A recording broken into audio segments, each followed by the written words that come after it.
Essentially, our communication is at three levels. One, of course, the population of the state, who are the voters for our government, and we need to go back to them at the end of our term and ask them for a new mandate. So they should know what exactly is happening on the development front in our state.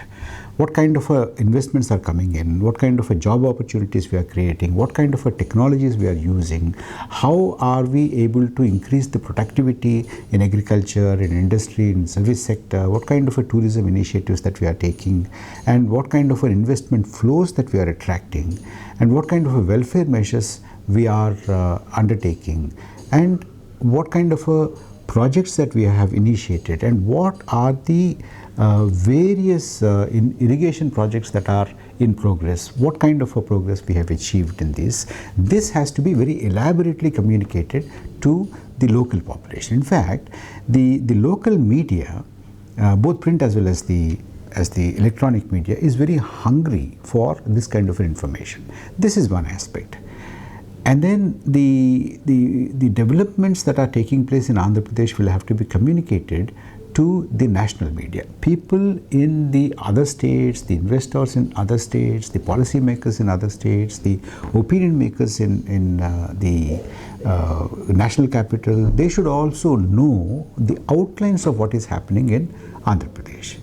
In addition to these two, the global audience, an important segment of the global audience, especially the investment houses, the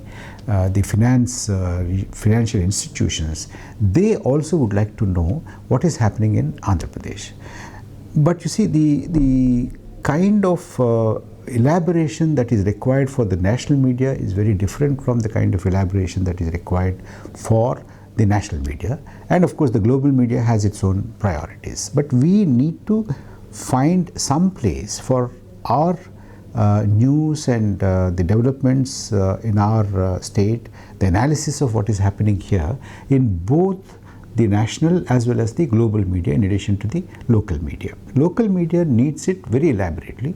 National media needs it in a different kind of a capsule, and the global media on and off takes it on whenever there is a very interesting kind of an initiative. Because you see, for instance, we have built our transit assembly building in 192 days. This is a record of sorts in Andhra Pradesh and in India. So that is a very interesting development for the global media, which they will be interested in. So the message will have to be crafted in such a way that these three platforms can use these kind of a messaging. This is one. The second one is, we have a huge diaspora of Telugu people in the world.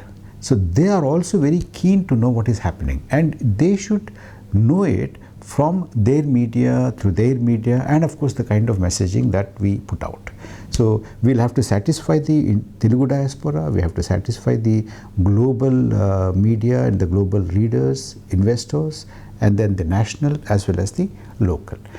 The trick, of course, is to craft it in such a way, it has to be configured in such a way that all these platforms, it cannot be one size fits all. It has to be crafted for the local media, the Telugu media, the English media, of course, has a different take on it, and the global media and the national media. So we keep all these in order to communicate the kind of developments that are taking place, the kind of strides that we are making in our state. Okay.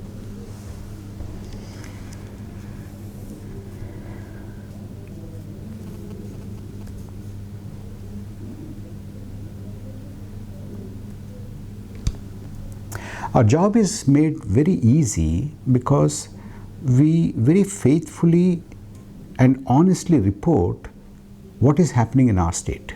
We are averse to putting a spin on it. We are not going to do any hype of what is happening here. And another thing that makes our job much easy is the kind of forceful and powerful presence of our Chief Minister. He is known globally in many countries. He's known nationally throughout, and he has a brand image. He has a very huge credibility that he is investor friendly, he is business friendly, he is a reformist, and he is very forward looking, he is a technology person, he is very tech savvy, and he is known for balancing use of technology, development, and the welfare schemes. These three are his forte. So it's very easy to communicate about our Chief Minister and to communicate the kind of initiatives that he is taking. And we do not believe in this kind of manipulating or putting a spin on a news or anything. It's just what is happening, we try to communicate. So that makes it easy. And we also bring in the element of trying to contrast what has happened during the last 10 years before we took office and what are the efforts that the Chief Minister is making in order to see that those deficits are bridged and overcome. Okay.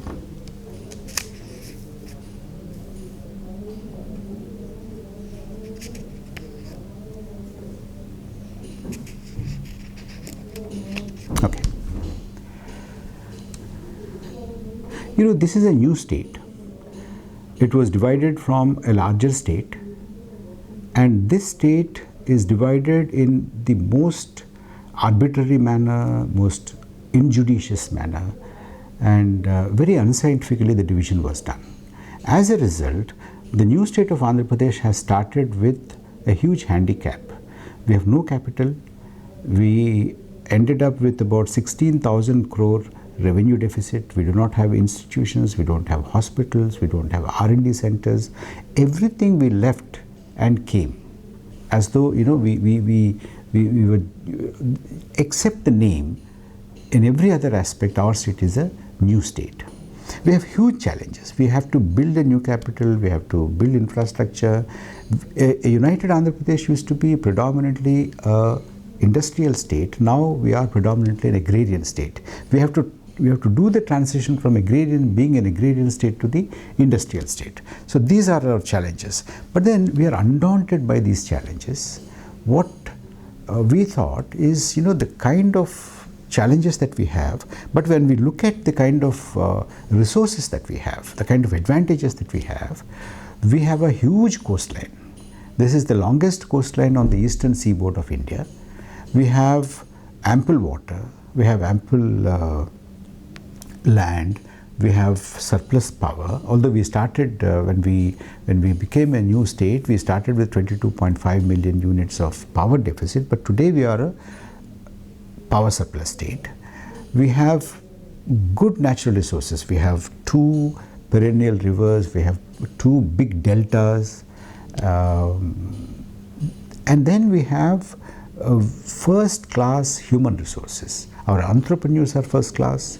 They're known all over the country, even including all over the world. And then our young people are very skilled, especially our IT sector. We made our mark everywhere in the world. Andhra Pradesh, people from Andhra Pradesh in the IT sector have made their mark. We have good human resources, very skilled human resources. We have ample natural resources, and we have challenges. Therefore, as a policy framework, what our Chief Minister has thought was that in order to use these resources, in order to harness these resources to overcome the challenges that we are faced with, governance has to be on a mission mode. Business as usual governance, business as usual administration will not suffice in a situation like this. This is a very challenging situation. This is a huge crisis kind of situation. Now, in order to take advantage of this crisis and harness all the resources that we have, both human as well as natural resources, what we need to do is to go on a mission mode. We have 7 missions, therefore. We have industry mission, we have primary sector mission, we have welfare mission, we have infrastructure mission, we have skill development mission. We have such 7 missions, and we also have taken governance on a campaign mode and a grid mode. we have identified 5 grids like gas grid, fiber grid, water grid, etc., and then power grid, and then we have also gone on to a campaign mode. Campaign to enroll students in education institutions, campaign to increase the productivity, campaign to eradicate poverty, campaign to conserve water. These kind of campaigns we have taken up, this kind of grid approach we have taken, and we have gone on to a mission mode. So these are the major policy interventions, major policy frameworks that we have put in place. Therefore, the crisis that we have landed in 2014 after the bifurcation, every challenge that confronted us, we thought of putting a policy framework in place so that all those challenges are converted into opportunities. Right?